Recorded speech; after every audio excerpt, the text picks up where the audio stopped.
that because I am actually talking about emergency services today as well. So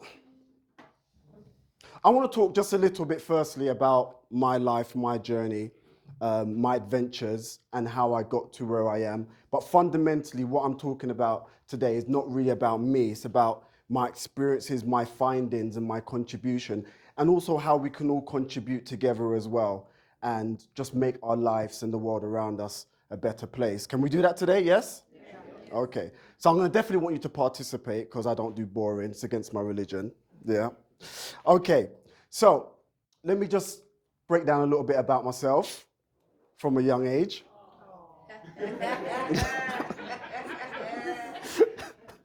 Missing teeth and all. So we all have a picture like this, or most of us do. But I would assume we all kind of have a picture like this. And that picture, when I look back at it, I see innocence. I see vulnerability. That's what I see. But also, because I know me, I also see trauma. How many pictures do you have that when you look at it, you see something that other people don't see? Because it's uniquely effective and close to you. So where did this trauma come from? I originally came from Brixton, Stockwell Park Estate. And for those who know, going back into the 80s, 90s, even 2000s, Brixton and Stockwell Park Estate was a war zone for all different reasons. And that innocent boy who just wanted to play with his toys had to navigate through the war zone. And sometimes in life, if you don't know how to deal with an environment, you end up becoming a product of that environment. If you don't have the skills or the ability to navigate an environment, you become a product of that environment. And so there's something about estates overall that you can't escape what is going on beside you. You can't escape the trauma that lives on top of you. You can't escape the trauma that lives beside you, and you can't escape the trauma that lives underneath you. And when you're in a vulnerable state in your life, maybe it's because of age, or maybe you don't have the level of intelligence to navigate it, or you don't have certain type of resilience to find a way to fight it, at some point it will seep into your world and it will seep into your life. And so in my case, it became dealing with this for the best part of 15 to 18 years, every single day of my life. And then it moved on to, I actually lived on top of here. So that's Bedwell House. And so underneath Bedwell House was garages. And every now and then, whoever knows Stockwell Park Estate garages, if there's something going on, someone may die underneath there, you're living on top of that. You know, you're dealing with all different kind of things that you're living on top of. And so it becomes pivotal moments. So we all have pivotal moments in our life. So I remember at a young age, I had a child and my child died. So I was 15 years old when I first had my first child and my child died. And that was a pivotal moment, the way that I started to think and look at life. But something else happened just before then that even affects me up until this moment today. My mum and dad was together, and to me, I saw a loving home. I was about 4 years old. My mum used to work as a nurse at Great Ormond Street Hospital, and my dad used to work as well, but my mum used to do night work. And in the daytime, my dad was the educator. He would teach us. I used to observe him teaching my brothers. And I always used to remember my brother used to sit on my father's lap. And when he was sitting on his lap, I would remember him teaching him words. And I'll be running around and playing, but I was very observant. I was about 4 years old. And I couldn't wait to have that moment with my father. And when my brother got a word wrong, my father would slap him. And I loved it because I wanted that interaction. That was great. And then when it was just almost my time to have those moments, my parents broke up. So my mum still had to continue with her routine, which was sleep in the daytime to go work at night. But there wasn't no educator in the daytime. So what happened to my education? Well, I'll tell you what happened. It was on course to be very, very good to start with, but it's very hard when your siblings, because of jokes, will call you dunce, because you don't know a word that your father once taught them. It's very hard for you to learn certain things when they would say, unless you do this, you read this particular thing, you're not getting no sweets. So there was a lot of that. Do they do it from a malice place? No, just siblings being siblings. But did it affect me? Yes, because the word dunce continued into going into school. So when I was going into school and they said read in front of the class, tell me, what was the first thing that came to my mind? Right. So then what would I do in that moment? What do you think I would do? I would do anything to disrupt the moment because I don't want to be called. Okay. Has that affected you in your life somewhere? The fear of criticism, where it paralyzes you. So with that said, I have all these moments in my life, pivotal moments, just by that word called dunce. It affected me for almost 17 years because it becomes a snowball effect. Because if you play up at school, then what is the school going to say about you? You're a bad child, right? So sometimes in life, when I work with people, the question I ask is this person mad, bad, or sad? My behavior came from sadness, not because I was bad. My behavior came from sadness, not because I was mad. So sometimes we need to understand why people do what they do around us and connect to us. Are they doing it because they're sad? Or are they doing it because they're bad? Or are they doing that because they're mad? It's very important to understand. So then other pivotal moments happened. I then, throughout the years, up until the age of 20, I was stabbed on 4 different occasions. I died once on an operating table. And then from those years on as well, I've had more siblings die. My brother was shot and killed. I had a sister that died. I then had another brother that died as well. And that's not the countless many other people that passed in my life as well. So you can imagine the different levels of things you've got to deal with, but you haven't gone back to the initial issue, which is I am sad because of what? Because dunce. So I made it my journey. This is when I got cut across my face. I made it my journey and my mission to make sure that, number one, no one's ever going to call me dunce again. Ever. And if they do, I make sure that I've got enough tools in my arsenal to combat that. Not just for them, but for myself as well. But there was more that was happening where we came from. I saw most of my friends at the time that I thought were bad were actually sad because there's all these other abuses happening in the households. There was sexual abuse, but what do you know when you're 10 years old and you're seeing your friends act in a certain way and you're saying, boy, I'm bad, you know. But he's not bad, he's sad. But we don't know because we're not educated enough to know and to understand what is going on with the people beside us. So I made it my mission to travel as far as I can go to learn human behavior in my own type of way, because I was still dealing with dunce. So I wanted to retain information in my way, under my terms, under my conditions. But I wanted to serve people. I wanted to help people. I wanted to build people up, to never be under the tyranny of another person's critical views. So then I made it my duty to study human behavior. I traveled so many different places in the world. I then started to interview people and talk to people. One of our brothers is back there. And I wanted to find out, what was their trauma like? How can I help their trauma? I spoke to doctors. Since 2010, up until now, I've spoken to thousands and thousands of people in all different professions to understand why are you going through what you're going through. And what I discovered wasn't even close to what I anticipated. I spoke to doctors about their depression and why doctors have some of the highest suicide rates. I spoke to people about the feeling of fear that paralyzes them. I spoke to others who also went through trauma. This gentleman here spent 36 years in prison,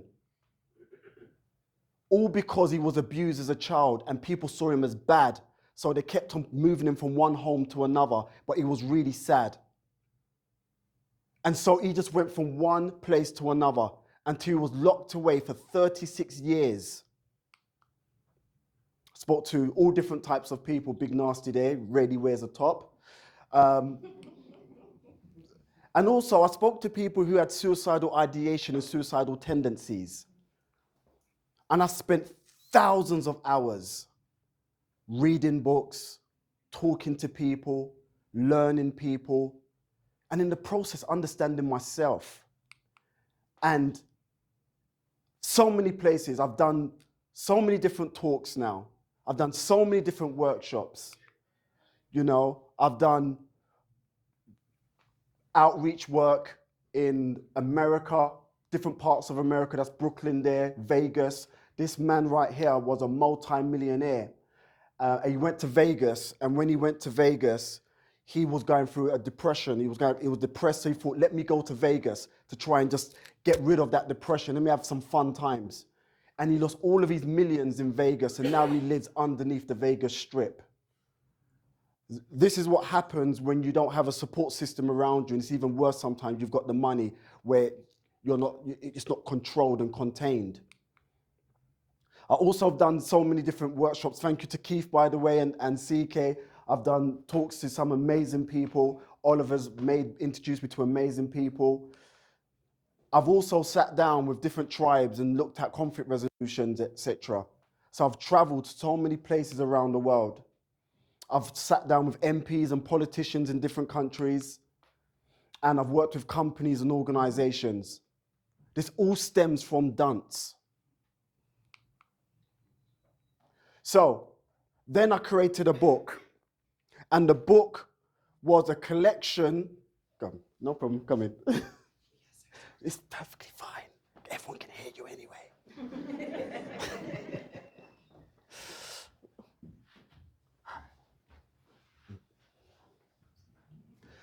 So then I got to the point where I felt like I needed to, I was working with so many people and I was going through burnout. Literally every other day, I was either doing a talk or a workshop, or I was talking to people. And anyone who knows, who works with people that suffers from trauma, if you don't somehow find ways to filter it out, because the transfer of energy, it burns you out after a period of time. So I went through a massive burnout. So when the pandemic came around and it was time for lockdown, I actually celebrated it because it was a moment where I could breathe. And so I wrote this book, and I can imagine most of you have seen the book floated around in one form or another. And all different people started to like the book. Tyson Fury. Funny enough, John Lewis reached out. John Lewis doesn't even sell books. And when they found out about the book, they said, please come down and do a book signing. So I said, oh, great, I'll come down for the day. They said, no, we don't want you for a day. We want you for a month. So for a whole month, I was signing books at John Lewis, meeting all different types of doctors, nurses, social workers, and the book has been helping them on such a massive scale. You know, this is me here having my grinning moment.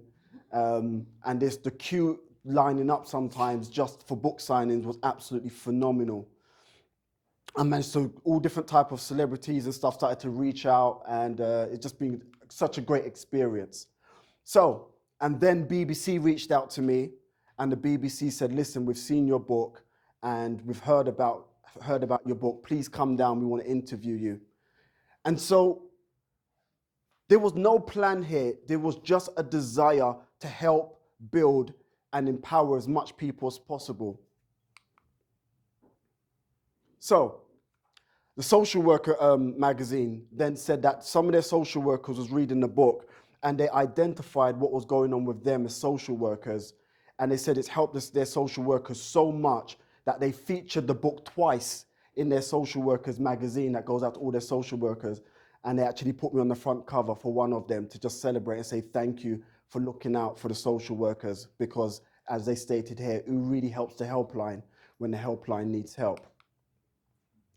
And just finally, just talking about that, these are the occupations. So do you identify any of these occupations at all? These are the occupations according to the CDC, the NIH, the NHS, and other organizations alongside my personal research as well. There were all these different type of occupations that have high stress rate.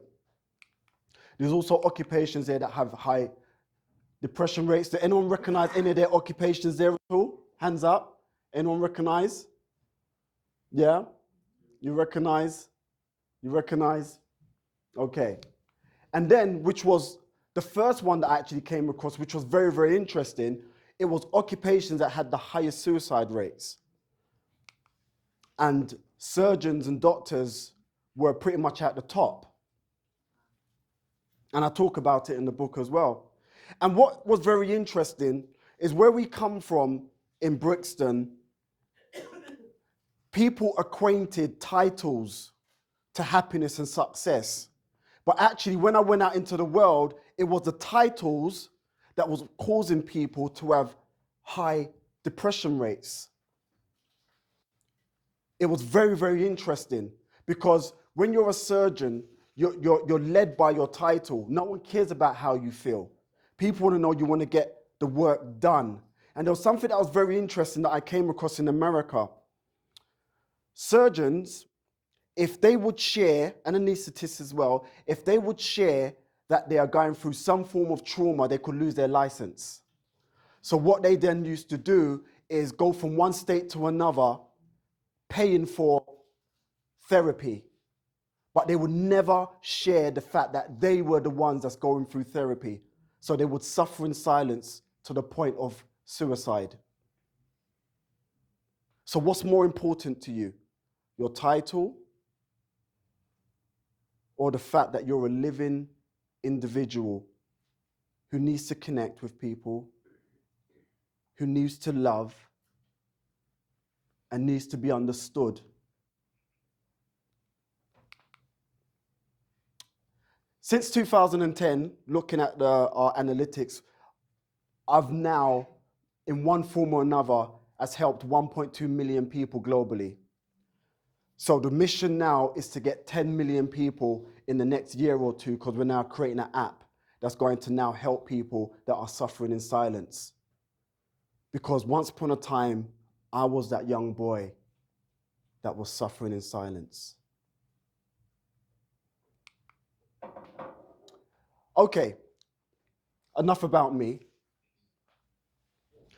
Let's talk about us. Or more like you. Or someone you know, someone you care about, someone you love. I'm going to just put on something, just some music, just for 30 seconds or so. And I just want you to just have a moment, close your eyes, and I want you to think about how you've been feeling in the last 6 months or so. And it could just be, and I'm not talking about just that one feeling or that one emotion, I'm talking about something that's been reoccurring over and over again. Maybe it came from 20 years ago and it just keeps on revisiting you. So just for about 30 seconds, I want you to just close your eyes and just observe how you've been feeling. I'll just play something in the background while you do so.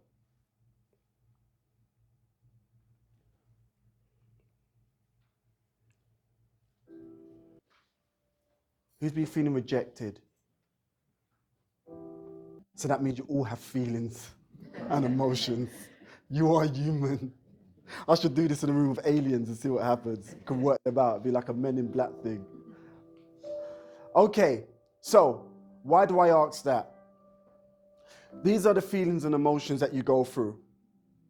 And the reason why, in my state of learning every day, I used to say this is 26 scales of emotions, then I say it was 22, and then I say, I don't know, I'm still learning. But I do know these are the scales of emotions. And if you jump from hopelessness to feeling happiness, it's called bipolar. So we naturally go up and down these scales of emotions and feelings. Let me turn this off.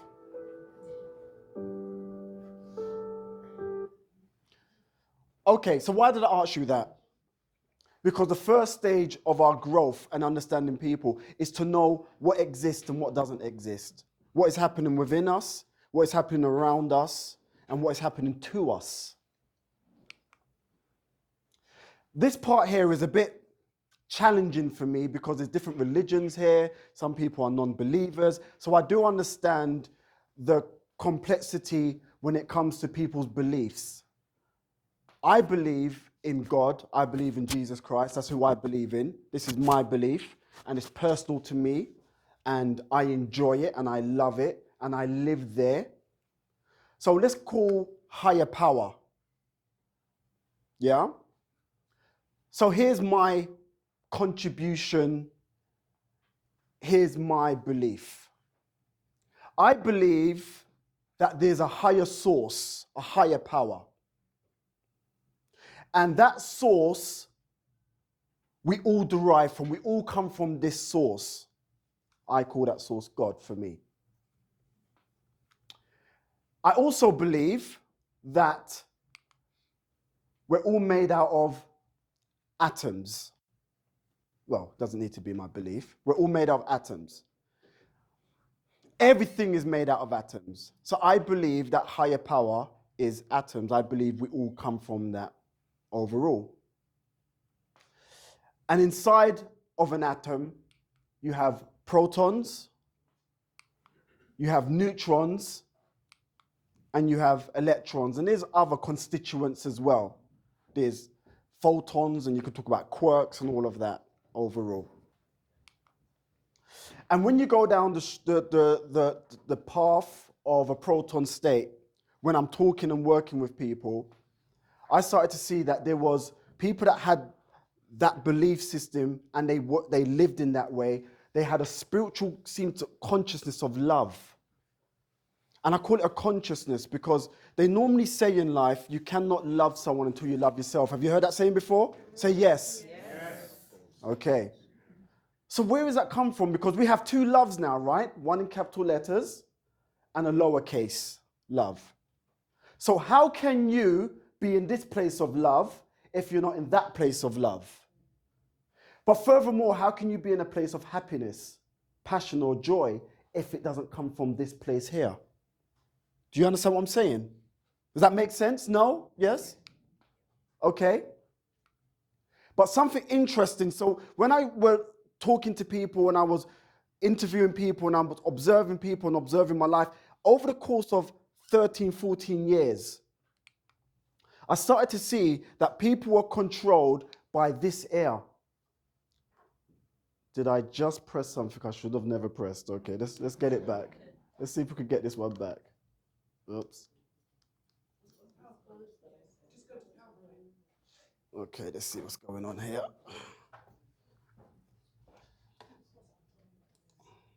Oh.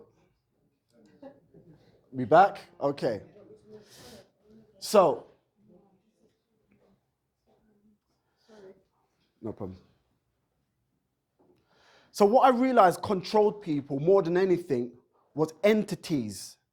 And the reason why I didn't call them consciousness, because they were entities. Just like I had that entity. It entered via another person. And it can enter your world in all different type of ways. So what are these entities? You have the entity of criticism. What would you say? Would you say that's been affecting you? The fear of being criticized? Yes? Put your hand up, let me see, please. Would you say that the fear of criticized came from one of those feelings or emotions that you just, okay. So there's a possibility that the fear of criticism or the fear of judgment came from what you've been feeling. You would say that, yeah? Okay. How about the fear of poverty? Has it been controlling the way you've been thinking and feeling? Yes? Let's see hands if it has. Okay. So now we're finding the root cause or a part of the root cause that's been making you feel what you've been feeling. Is that correct? Is it fair to say that? Yes? Okay. How about the fear of death? Anyone being controlled by the fear of death? Mortality?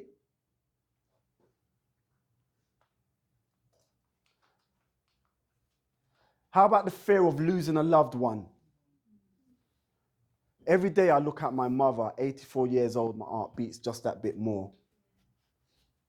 Because I know what is inevitable. So that feeling every day comes, the fear of losing a loved one.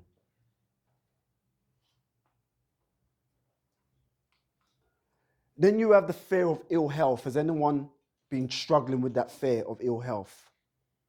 Okay. Would you say that these fears so far has contributed to how you've been feeling daily? Yes or no? Okay, so now we're finding out what's going on, right? And where that's coming from. How about the fear of success?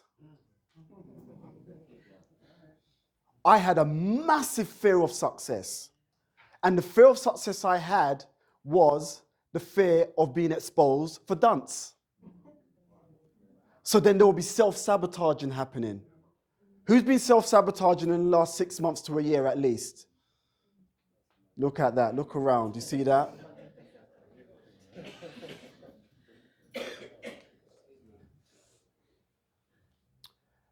How about the fear of old age, feeling like you're getting older? Yeah. Own it, Parvis, own it. I don't have no fear of old age, it's just called hair dye.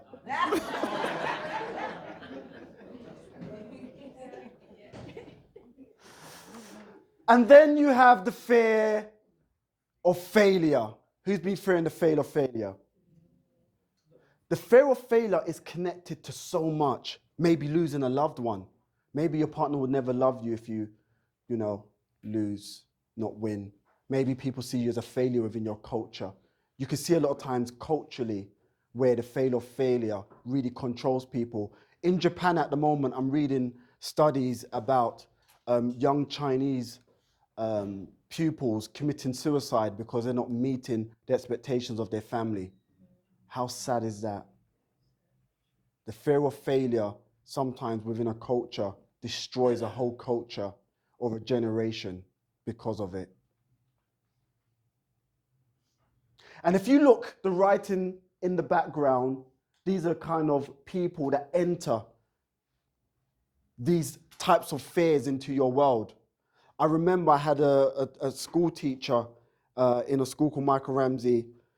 Her name was either, see, when you have trauma, you tend to block it out. I'm trying to remember the name. So her name was either Miss Evans. Oh.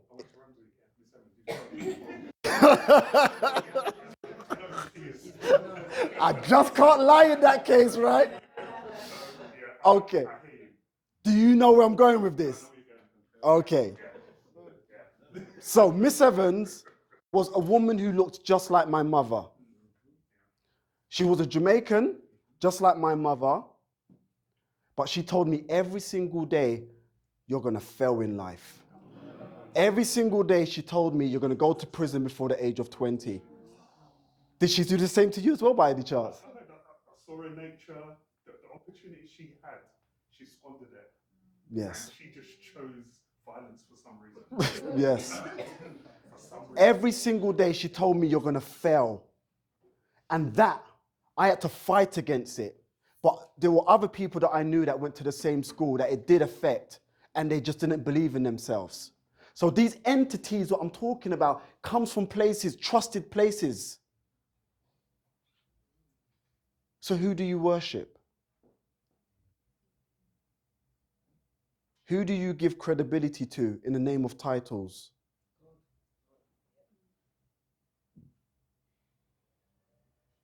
Because sometimes we see a uniform and we give that uniform a title and we give that uniform a respect, and in return, it gives us pain. Sometimes we hand our children over to a title and our children come back traumatized.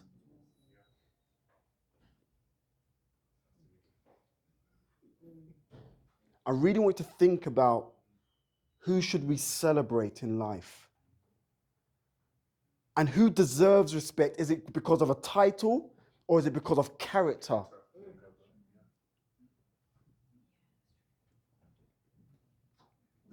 Most of us are going through our childhood pain because of titles. And most of our parents handed some of us over to people because of titles and handed back a traumatized child. But we're smarter than that now, right? Yes?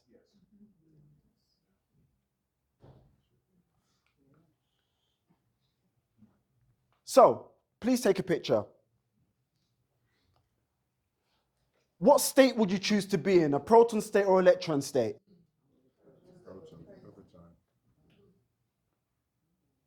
I'm going to ask that question again, some of you's not sure. If you're going to be in a state, what state would you choose to be in?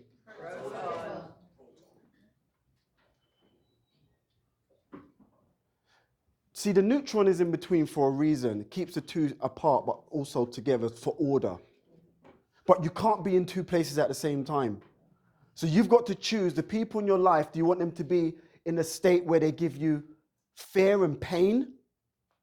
What do they say to you on a daily basis? Are they a part of the entity of fear, telling you you're not good enough, you're not smart enough, you're not capable, you're not worthy? What are they saying to you? What are they talking to you about? What are they reinforcing? I need delusional people around me because I need people to tell me stuff that ain't possible yet. I need them to say, listen, we're gonna make a toy boat and get it to Mars. I need realistic people as well, but I also do need delusional people. Everyone needs a bit of Kanye beside them. Everyone needs a bit of Elon Musk beside them. Okay? So, let's look at this. There's 5 stages that you can choose. It's a choice. Your emotions just seep in, but your feelings, what you can regulate more. So emotions are more bodily. When you're going through an emotional state, it affects your blood pressure rate. It affects how you feel in your viscera. There's many different things you can feel in those moments. But your feelings, once that first thought pops into your mind, you now have autonomy and control over your second, your third, your fourth, your fifth feelings going onwards. Yeah?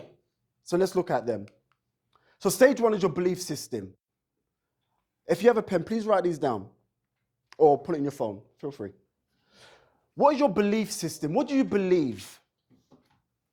And be honest with yourself. What do you believe? What do you believe that you're short or tall, fat or thin, black or white, male or female, other? What do you believe?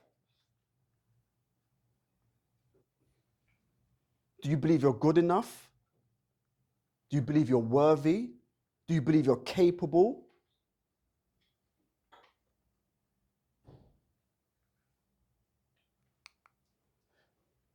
Your belief systems are connected to your meaning, your emotions, your self-talk. If you don't believe you're good enough, what would you say to yourself? What would you say to yourself? I can't. You can't? I'm no good. No, sorry? I'm no good at this. I'm no good at this. Anyone else? There's no point in trying. Anyone else? I'm a failure. And then in that moment of saying that, how does it make you feel? Makes you feel like a failure. Makes you feel like you're not good enough. Makes you feel like you shouldn't be around successful people. Because why should you? And then you have the third stage, action. or the lack of action, which is still action. Because if you believe you're not good enough and your self-conversation is, I'm not good enough, why bother take action? It's not going to work anyway.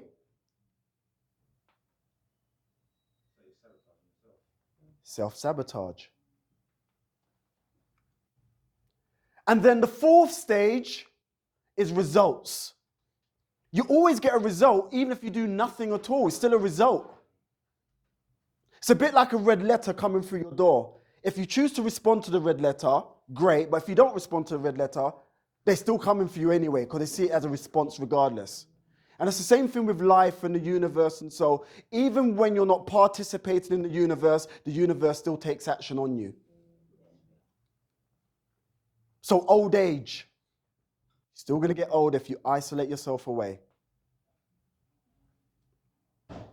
And then there's the final stage, which gives you a sense of now you know, which is called knowing. You now have knowledge. That's where it becomes a problem for most people, because knowledge and belief, people normally think that knowledge and belief is connected. They're pretty much far apart.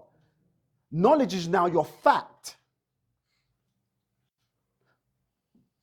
Belief is kind of a hypothesis until it's solidified. When you get to the place of, I know I'm not good enough, that's a challenging place to turn it around. But what's the way to turn it around? We turn it around by starting the process again and redefining the story, reinventing the story. And we have to be delusional in those moments because it's not our reality. This is the reason why we need accountability partners and we need mastermind groups and we need people around us who are in a proton state that will give you good energy, good thoughts, good ideas, good reasons, help you to just achieve that one small thing, because that one small thing leads you to another. Don't measure how big something needs to be in order for you to achieve it. It could be something small, and that gives you energy, that gives you momentum. What starts in motion stays in motion. And then it repeats itself again. So I spent time studying this man right here. He's one of my favorite doctors. He's named Dr. Pansap. Dr. Pansap, I actually talk about him in my book. He studied the emotions in rats. And surprise, surprise, he found out and he discovered that alongside Dr. Rudolf Hess and others who were looking at cats as well, and rats, they started to see that, believe it or not, mouse, rats, etc., has similar emotions to us. You're like, I don't care. Where's my mouse traps? And why is that relevant? It's relevant because Dr. Pansap started to teach us about our brain systems. But I want to hear what he's got to say for a moment. As we have listened to animals playing, we have heard what appeared to be the sounds of laughter. And we studied these for a couple of years without quite understanding that this might be laughter. And then one day we decided to tickle some animals. And we realized that we had to look at the sounds at a very different register than we can hear. So we obtained these transducers that are called bat detectors that can bring very high frequencies down to our auditory range. And when we did this and we listened in, we could tickle animals and generate a lot of vocal activity that appeared to be laughter. These animals would begin to enjoy our company, and they would start to play with our hands, and wherever we would put our hands, they would follow it.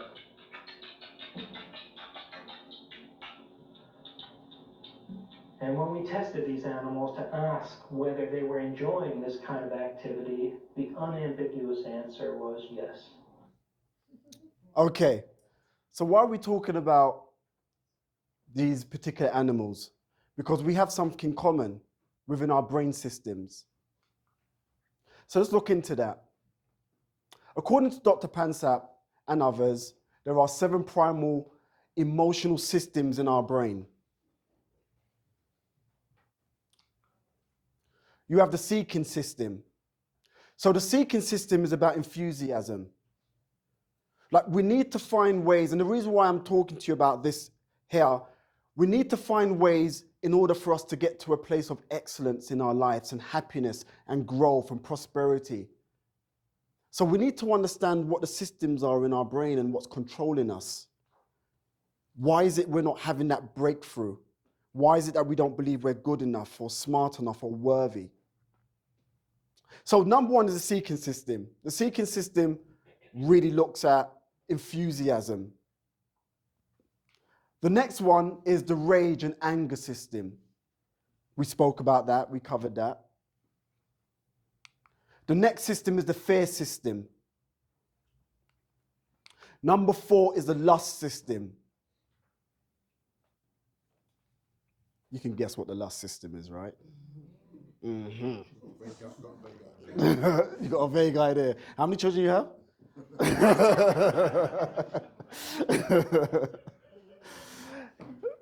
And then you have the care system, the caring, loving side. Next, you have the panic, anxiety, grief system.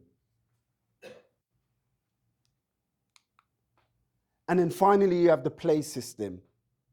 Now, there's something interesting when I was researching this and studying it overall. When you are going through, I'm not going to press this button.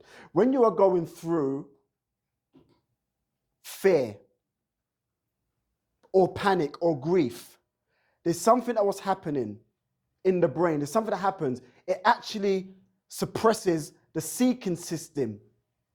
So that enthusiasm when you're going through overwhelming panic and grief and fear, it actually compresses other parts of your brain, which is the seeking system. It also affects the play system as well, and it affects the caring system. Can you be in a place of rage and anger and care? No. Right.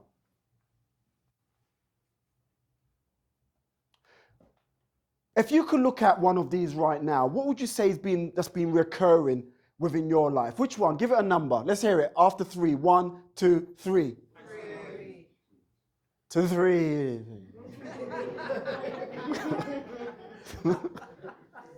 Okay, so what I think I heard was 2, and what I think I heard was 3. So for those who said 3, would you say that it's very hard to be enthusiastic about things when you're going through 2 or 3? Yes or no? Is it easy or hard? Is it easy or hard to be in a sense of play? Easy or hard? When we were children, the play system is what kept us together, how we formed our friendships. And something happened as we became more mature and got older. Someone told us from the entities, stop playing, you're an adult now. It's time to grow up. Grow up and be a man or a woman or other. And in that process, you suppressed purposely the play system, then the fear system took over. And sometimes work environments will tell you not to seek, or family members who don't want you to escape too far away from them, don't explore, because to explore is to move away, and to move away means there's no benefit for me. So which one are you going to choose consciously moving forward? I mean, you're going to experience all of these because it's part of your system, but you can choose which one you give identity to. Okay, so which ones? Let me hear. So you're choosing 1. Okay, so 1 on the right hand side. There we go. Another one. 3. One person said 3. Okay. Did someone say 3? Oh my gosh. Okay. Whew. Ted Bundy in the building. All right. So someone says 5. Okay, you choosing 5? 7. 7. Who's going to be playing around? I don't mean like that. I definitely don't mean like that. That laugh was a bit, right. Okay. Lord God, that one there. Okay. Sorry? Yes, they do. Yes, they do. They do. So these are choices, but these are what's happening within you. And the reason why I'm putting them in front of you, because I want you to see what's going on. Okay. So there's certain needs that we have in place. I want you to now look at your needs. Can we do that, yes or no? Yes. This side, I like this side. You look just... Is there a door this side? Spread out and come in the front. Okay, maybe I'm over this side too much. I'm not sure you guys know love. There we go. There we go. All right, here we go. I'm biased. Here we go. Oh, no, go ahead. Okay, right. So, there's certain things that we need, and I want you to be conscious with this need. Who needs certainty, security in their life? I normally hear men talk about certainty. I normally hear women talk about security. I'm not saying that is the facts, but that's what I personally normally hear and experience. Okay? So what comes with that? We need predictability in our life. We need control. Who wants to know that every time you come home that your house is still there? Okay. So we need that level of certainty, right? Who needs to know that their loved one that they've chosen for their lifetime partner, for example, is not going to do anything that's going to cause them pain? They need that security. Yes? Right, you need security. So I want you, when you now go home, is to write down what is the security that I want in my life. And it's a non-negotiable. Because I can't function properly when I'm not secure. And I can't function properly when there's no certainty in my life. What do I need to do in order for me to have security and certainty? What needs to be in place? Write it down. Yes, it's money for some people. That's what I'm trying to say. Be clear. Be clear. Sense of belonging. Sense of belonging. Write that down. Sense of belonging. I love that one. Give me some more. What else would you say that we need as security or certainty? Anyone? Trust in self. Trust. I love that. Self-esteem. Yes. Trust. Yes. Sorry? Understanding self. Brilliant. Brilliant. Yes. Courage. Good. Now, but here's something that's very interesting. We also need uncertainty and variety. Do you like the paint colors that are done there? That was me saying variety. I'll try to be smart there. Why do we need that? Because who wants to go home every day doing the same old mundane routine with the same old partner? Who wants that nice, beautiful, boring lifestyle? Listen, I see where you guys travel. You don't have no natural routine, yeah? Right. Yeah. Okay, so we need a bit of variety, would you admit? Yeah. Okay. Does the people around you know you need that? Or are you assuming that they know you need some form of variety? Right. So that means you have to educate not only yourself, but educate the people around you. So what are those? You need to have excitement, some form of stimulation. That's what you need. Learning and growth. You need flexibility, adaptability. There's so many, you need to be creative. Who agrees or disagrees? Yes? Next up, significance. We need to be significant. Martin Luther King was significant. William Wallace was significant. Mahatma Gandhi was significant. Disagree or agree? Agree. Nanny of the Maroons was significant. My granddad was significant. Your granddad was significant. What are you doing on a daily basis to be significant? You need to make a difference. I want you to really think about what can you do today? What can you do tomorrow to be significant? What do you want your legacy to be? Your behavior today becomes your legacy tomorrow.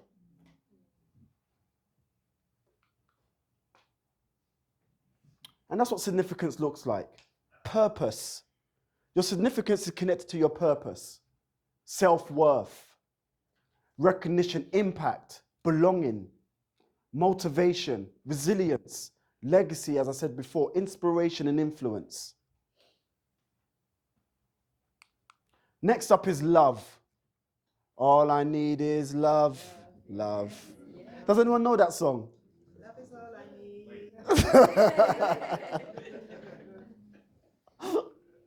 We do need love. And sometimes because we're not in that spiritual consciousness of love, we don't give love and we don't expect love to return.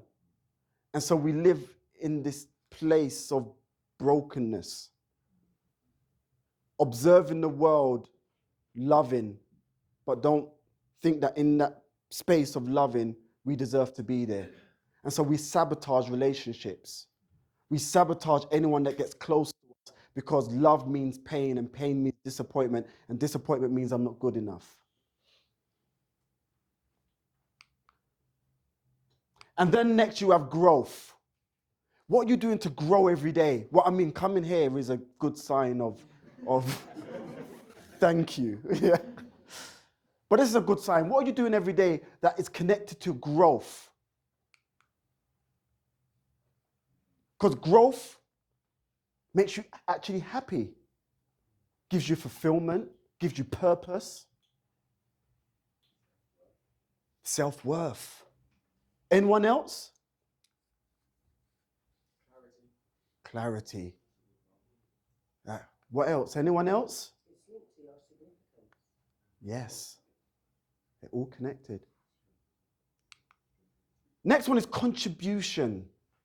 Who's been contributing back to our world, our society, our culture, our families, our environment? Please own it. If you haven't, keep your hands down. It's fine. You'll work on it. If you have, put your hands up. Own it.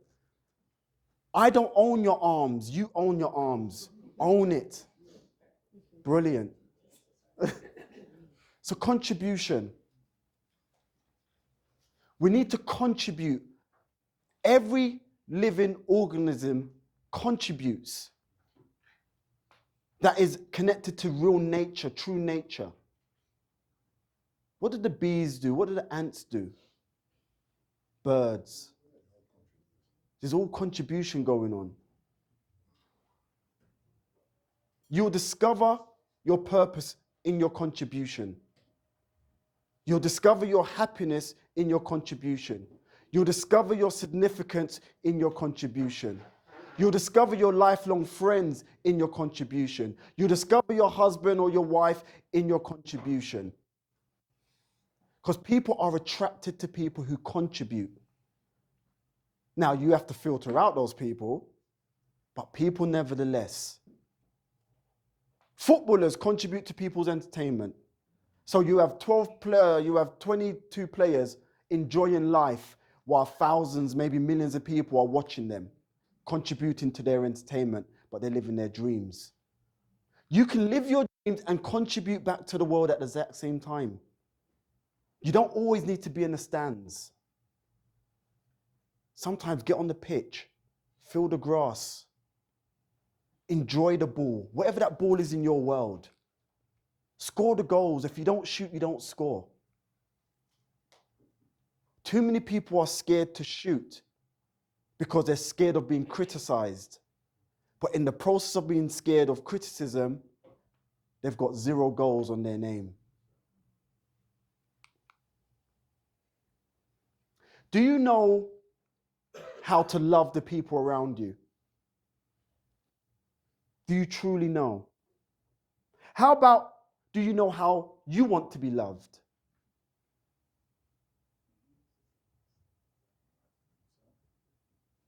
I can see that some of you try to work it out. Let me tell you a quick story. So when I was younger, I loved my mum to bits. My mum loves me. Now I've worked out. So before I understood all this, I used to say, so those who don't know, my mum's Jamaican, so I will go into, yeah? So I used to say, my mum doesn't tell me that she loves me. And so in my mind, I used to say, how come she don't tell me that she loves me? I don't think she loves me. Because my love language is what? Right. Words of affirmation. So, I used to always put my relationships with people based upon what they said to me.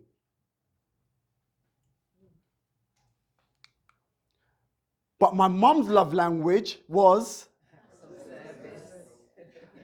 So when I used to turn around and say, Mum, you don't love me, she would turn around and say, you know, wash up the dishes. So what my mum was saying is, you're not showing me that you love me. So because she's not telling me that she loves me, I'm now being rebellious. Because she's not telling me, but in return, by not washing the dishes, she doesn't feel I love. Do you see where we're going? So we all give and express love in different ways. What's your love language? What's your partner's love language? What's your children's love language? Did someone say food? So you've got another love language here, receiving of gifts. You say lovely. You're like, me! And sometimes receiving of gifts doesn't mean anything expensive. It just means sometimes you're giving something to someone just to show appreciation. Yes. So for example, someone who may be affirmational, talking or connecting with someone who's receiving of gifts, the receiving of gifts person may say, you always tell me that you love me, but you don't really do anything about it. Like, give me something, let me know. And the other one's like, you are a gold digger. And it's not technically that, depending on the price of the watch. But it's not dependent on that. It's just depending on how that person receives love into their life. It could just be a flower. And then you've got another love language, which is... And quality time, sometimes, like, I remember I had an ex-girlfriend who was quality time, and I sit there with her, and I'm like, you know, we're just staring at the ceiling together. But for her, that was amazing. That was her time of connection and bonding. But because I understood this at this time, I knew, let me designate that time to her because she wanted quality time. That was her way of connection and love. Then the next one is physical touch. So let's go through this. And you can actually be two, maybe it's bordering on three, so it doesn't need to be just one. But here's a question. Hands up if you're affirmational. Yeah? Okay. Hands up, keep your hands up.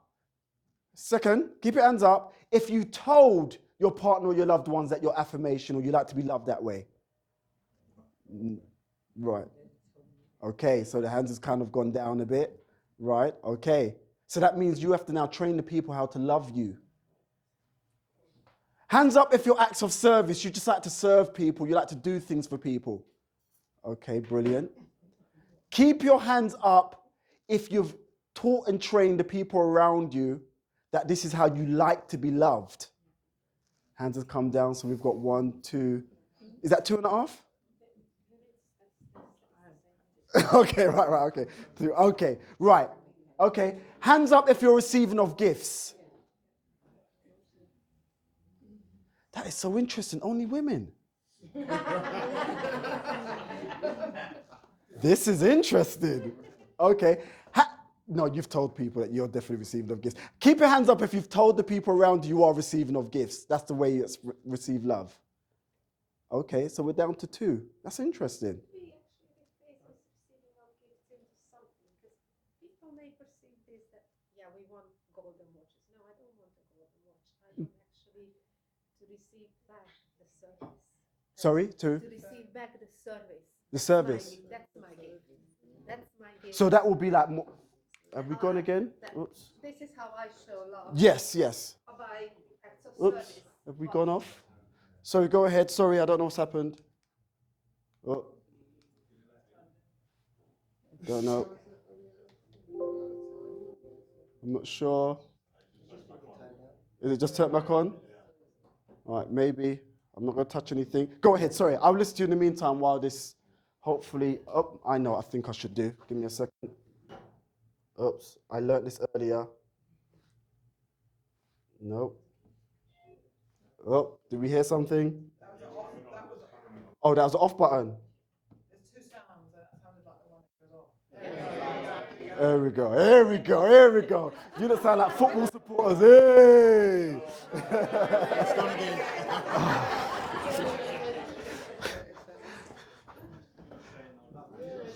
Okay, here we go. Let's try this again, All right, let's try this again, 1 second. Let's try this one more time. All right, we're doing this all based upon chairs. You ready? Oh.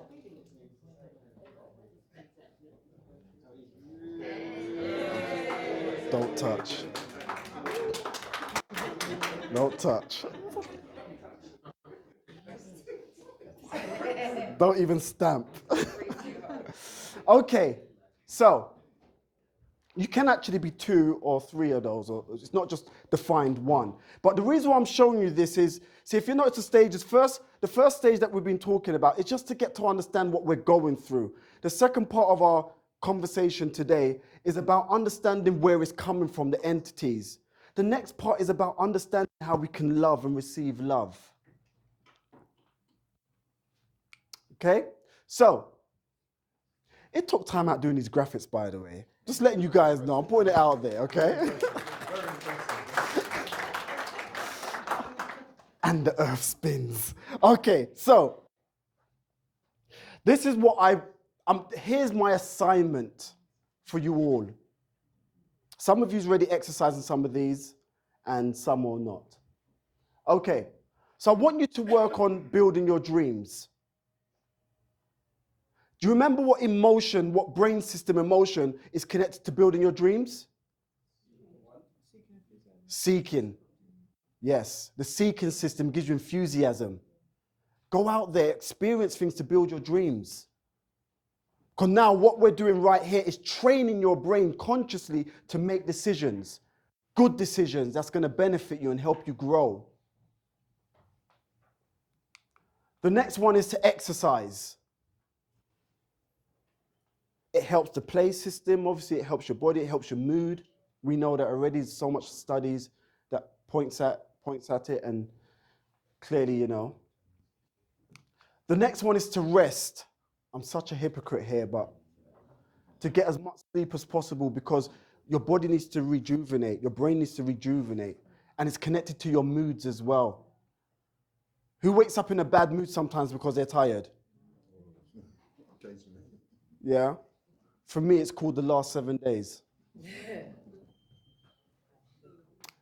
The next one is to eat the right food. There's so much studies on that, you know, I don't need to go through it.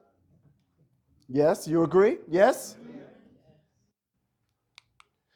The next one is to socialize around the right people. Who agrees? Yeah? Frequency loves frequency. Misery loves company. And powerful people love powerful, smart people as well. But there's something that interesting that happens. So imagine you're the light, okay? You're the light. And the light being you're the positive energy that gives all this inspiration and you outward giving. And you're like, okay, I want to also have other lights come a part of my world. And it's great. All these lights are mixing together. And then you have a window, and then you have moths on the outside. What do you think the moths want to do? The moths are attracted to the light. And if you open the window, what does the moths do? They knock against the light, right? Until the light burns out. Close your windows. Keep the moths away. Laughter and smiling. Some of the most unused muscles on a human being is their smiling muscles.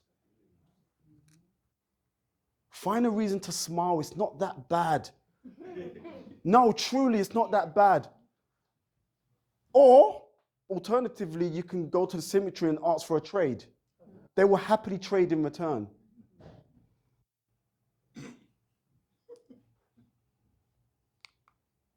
Singing and dancing. I have the best 2 feet ever, 2 left feet. And I rock those 2 left feet well. When we used to be in nightclubs, Oliver's a dancer. And so dancers normally attract all the women. And so I just became very good at 2 left feet. I created a whole new dance. And the 2 left feet send you in a bizarre kind of oblong circle. But if you move fast enough, the wind pulls people in.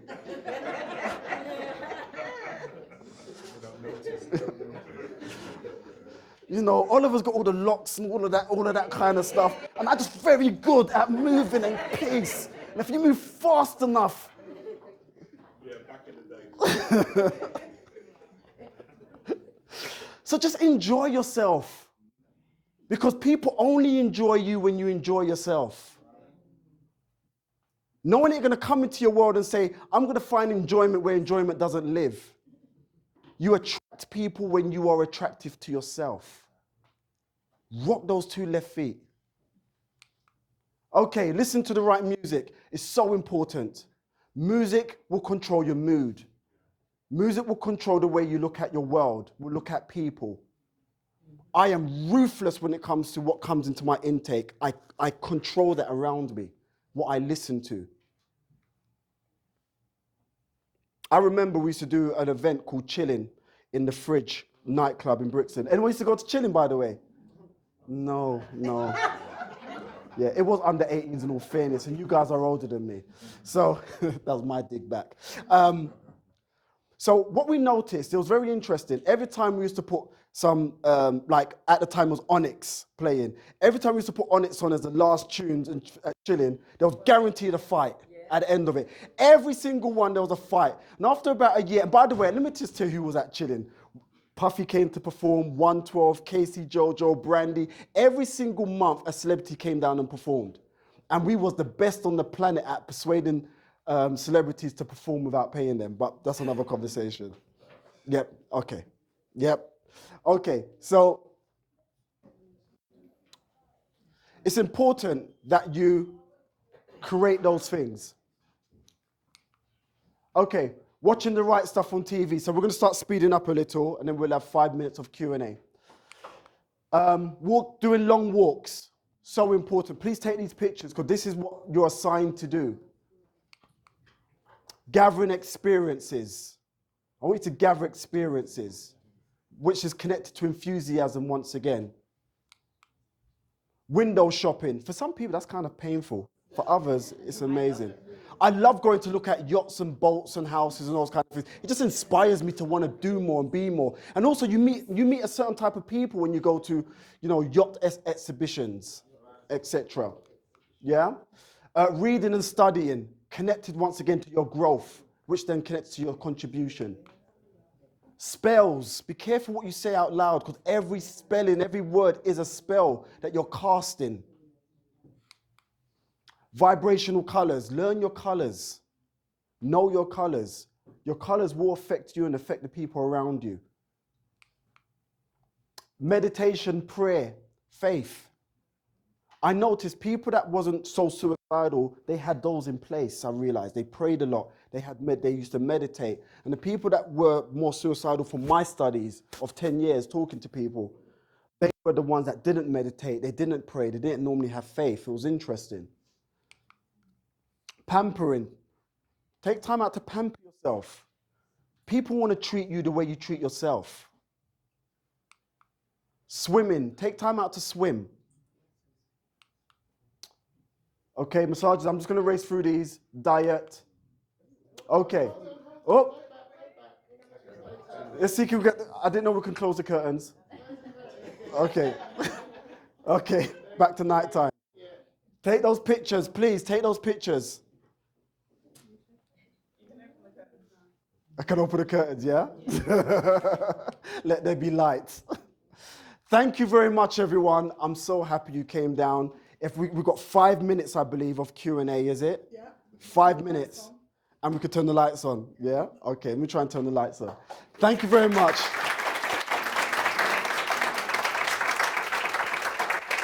Cool.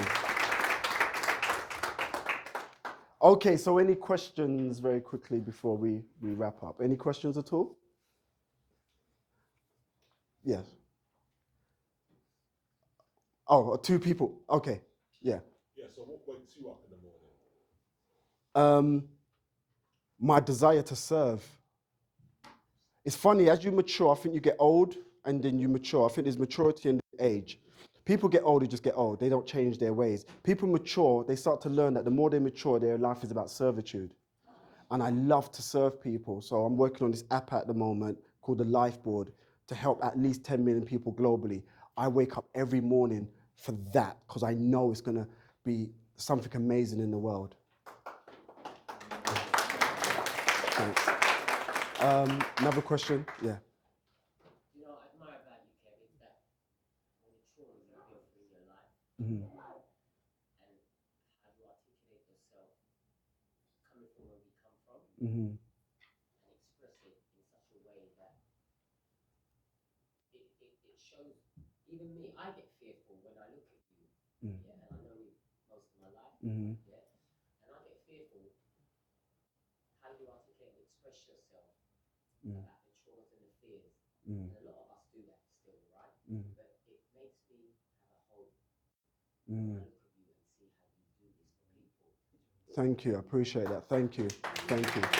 Appreciate it. Thanks. CK. I was just saying that it's really interesting what you said about how your parents love you, and it's like my mum, obviously she had a stroke, you know, her talk is not the same as she was before, which is like you said, go wash the dishes, go to this, go to that. But it's funny, she lives with me and I've got sweep in the garden, and I can see her going, yes, I know you love me too. Exactly, yes. It's funny when you say that. And that's how, you know, I can tell that she's In a place of feeling that gratitude and love. She loves seeing me with the broom. Yeah. Listen. So, you do a brilliant job, Kevin. You upload that over and over again. Thank you. But with regards to your app that you're doing, would it be taken on board or helping people that's going through mental health? Yes. Yes, I'm doing my best, but at the same time, I have to be very careful that I'm not a psychologist. So I have to be very careful that I'm not causing people more pain than pleasure in the name of me trying to do everything. So it touches on it, but it more advises people to go to a professional. I'm not a professional to seek help, yeah. Yeah, sir. You said that you're not a psychologist, and a lot of things touches on the field of psychology. I was wondering, are you going to consider it yourself? Psychology? I mean, we're all psychologists in one sense or another. And when I sense that sense of understanding self, but I am going to follow more of the academic route to learn and be more of a professional in the field of psychology. But I purposely don't call myself a psychologist because that title is a very dangerous title when you're not something. So I stay away from it until that time is right. I'm just presenting my facts and my findings. That's all I'm doing. All the hundreds of people that know me, you're the only one that knows me. The only one that can tell me about my inner self. And no one else can do that. Thank you. So that's a gift. Thank you. I think it's called learning people. I think sometimes we're so busy that we want people to learn us when we should take time out to learn the people around us. And I think that's important. So. As someone who serves people and also inspire, who inspires the inspirer? Oh, who inspires the inspirer? Yeah. That's a good question. I go out and I seek inspiration. So I break up my inspirations in areas. Who can inspire me when it comes to love? So I look at relationships. I'm like, who's very good at in relationships? Because I want to be a better person when it comes to relationships. Who's good at finances? Who's good at business? So I tend to have different mentors who are professionals in their field who can inspire me. So I love seeing a loving couple because it makes it possible for myself. So that's what I do. I look at examples for people who are genuinely in their place because they work hard to have what they have, if it's a loving relationship or a great financial kind of world in that sense. Yeah. Sorry, yeah. Oh, sorry, go on. Sorry, I just want to know, Good question. I've been more head down creating this app, but God willing, very soon. Yeah. Sorry. Yeah. I just want to say, Kevin, this has been amazing, Yeah. and a lot of us here are help. We are the helpline, Yeah. but in various different capacities. And in my particular role, I'm a student advisor for PhD students, so I feel like I am one of those helpline people. Yeah. But you crystallize the kind of things I have to have in place for myself Yeah. in order to be of service to the students that Yes. I see on a regular basis. So I just wanted to thank you for that. It's Thank very you. relevant to what I do. Thank you. Thanks. Thanks. Thanks. Thank you. Thanks. So, just one question. Yes. I have many, but I'll ask one. So, Yeah. since trauma is a multifaceted and very common human phenomenon, Mhm. how do you define it? Because it is the epicenter of your space in this book. What is the definition of trauma? So first and foremost, trauma is something that stores in the body. So trauma tends to store in the cells of the body. And trauma, I guess, for different people is perceived in different ways, but they take it on in a certain way. So trauma is overwhelming pain, overwhelming hurt that's not dealt with. So trauma is a consistency of pain, problems, or depression that then stores in the body that needs to be released. That's my understanding of trauma. Yeah. You don't ever get over trauma. Sorry? You don't ever get over trauma. You manage it. You live it. Okay. I mean, everyone's reality is slightly different, but you're right. For me, there is managing, etc. And this is why we've got to find ways to release the trauma out of our bodies in a positive, productive. Because as I say that, how you got over your traumas? I use my. I've changed the narrative. Okay. So now, being called dunce when I was younger now makes me read even more to serve more people. So I'm like, thank you for that. So sometimes, you know, it's like someone that's been given £100 million when they're 25 years old by their parents, and then 20 years later, they've killed themselves because of it. And so there's another person who has gone through that. For example, Oprah went through pain and then she turned around to serve people. Then you've got, you know, some of these millionaire, billionaire children that come from rich parents who's now taken their money and destroyed part of the world as well and destroyed themselves in the process. So it's the stories that we give ourselves in order for us to live in the world that we live. And that's what I think is important, is to change the narrative. So, yeah. No, go ahead. Saying self-talk within your body and within yourself. Sorry. Sorry, say it again. If it starts from your belief system, because your self-conversation will come from your belief system. So stage one is to work on our belief system. So important. Probably do 2 more questions. Yeah. So for me, I didn't have the love from both my parents, my mum and my dad, but I learned to love me. And that has been a very strong thing in my life, self-love. And that is what's made me who I am. Yeah, see, here's the thing, and I love that because, well, I don't love the cause of it, but I love the fact that you've got to that place. Because when you have neglection as a child, if between the ages of like 0 to like 6 or 6 to 8 years old, if you don't deal with rejection, you have permanent brain damage in a sense where the rest of your life is all about neglect and rejection because the brain wasn't formed at that time, from my understanding of it, when the child was just not being seen to or loved or connected, there was no connection. And so when the brain is forming, the brain needs certain stimulants in order for the brain to identify certain things. And if the brain is formed without those connections in place, that person spends a lifetime disconnected from people. Sorry, yeah. Sorry, 1 second. Yeah. Yeah, I just wanted to say, Kevin, that you're far from being dunce at all. I've known you for many years as a coach and as a friend. Yeah. The way you took us through all those different slides, it just shows the deep, insightful understanding you have, and how you connect different things, like the emotions, the mental well-being, the spiritual side of things, and you look at things very holistically. And I think that gives you a unique strength as a person who's specializing in it. Thank you. I appreciate that. Here's the thing. I know that I don't know. I've got so much more to learn. And this is my understanding of it. And I'm always up to be corrected. and I'm always up to make adjustments. This is just my contribution to where I am in my adventure so far. And I'm going to learn something tomorrow that I may come back to you all and say, slight adjustment there. So I'm happy to accept that I don't know everything. It's just my contribution to where I am in my life at this precise time. What would you think? So I've got one more question because we've got to get ready to leave and I've got to pack up as well. Some people who've never had love, Yeah. how would they identify love? Why would that have to be the last question? Do you know what? At some form of inner, deeper place, there is a place where we do kind of understand love, but we just don't know how to connect into it. And for me personally, I'm not saying that everyone else should follow my journey and my understanding, but this is where my connection with God and faith kicks in, because I think it comes from that place and then you can distribute it out, but you can't find it from there and then bring it up. But we've got to finish up, guys. Yeah, I've got to finish up. Thank you very much. Thank you. Thank you very much. Thanks.